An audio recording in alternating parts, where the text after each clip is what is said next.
Ameen. Abba kennaa si jaalannaa waan nu kennite galatoom waan nu eebbiste galatoom waan hundumaa nu eebbiste galatoom waan hundumaa nu kennite galatoom na fayyiste raajii fayyiste galatoom na fayyiste galatoom daadii fayyiste galatoom Sanni fayyiste galatoom Waaqayyoo si jaalannaa akka malee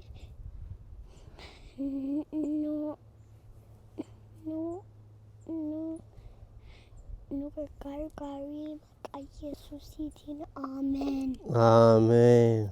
Baba. Dear Heavenly Father, we love you. Thank you for this wonderful day. Bless us. Help us throughout this day. In Jesus' name, amen. Amen. Abbaa keenya, Waaqa keenya, Fayyisaa keenya, abdii keenya, erkoo keenya, waa hundaa keenya kataate. Kan nagaan nu bulchitee guyyaa bareedaa nu kennite maqaan kee ardiif samii akka ulfaate kabajame haa ta'u.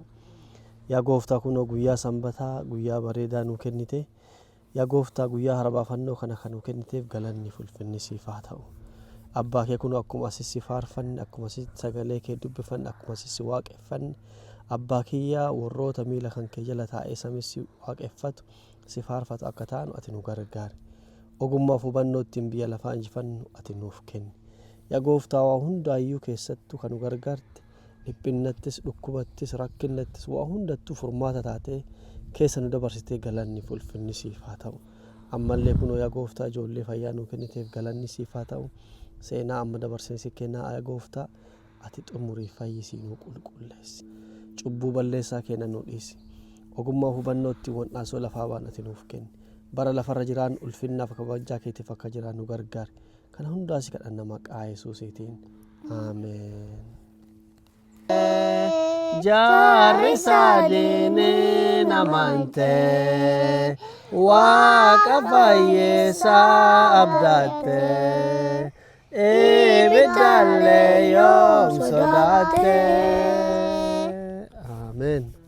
Argineerra karaa isaa fudhanneerra dhugaa isaa kan biraa karaan jireenna nu eessatti arguu dandeenya.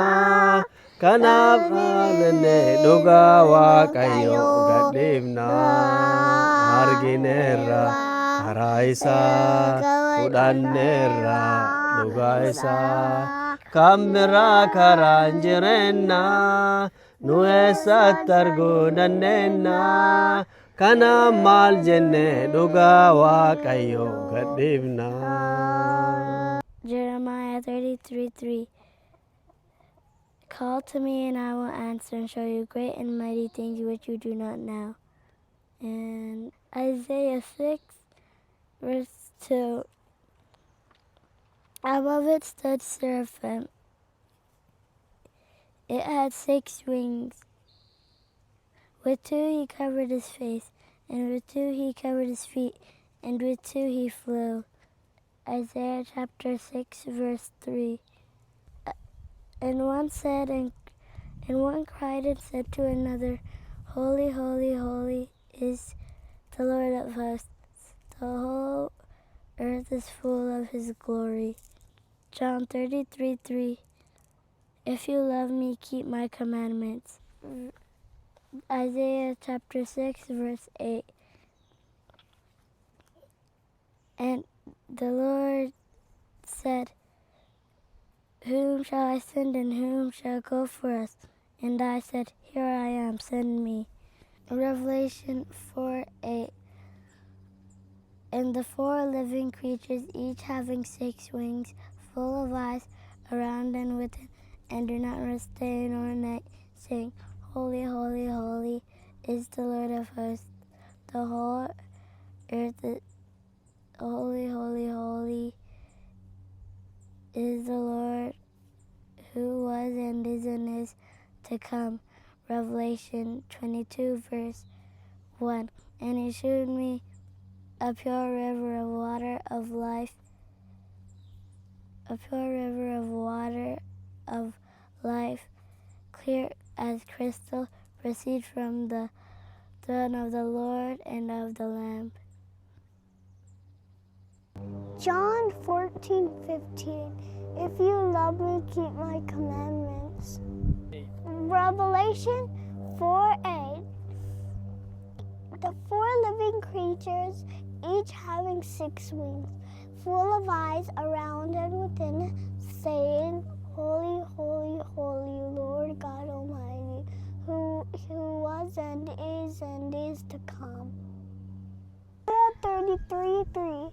Call to me and I'll answer and show you great things which you don't know. Isa ini namante waka faisa ablate yung na ibata yung surate namante waka faisa ablate Dale yung surate. Amen.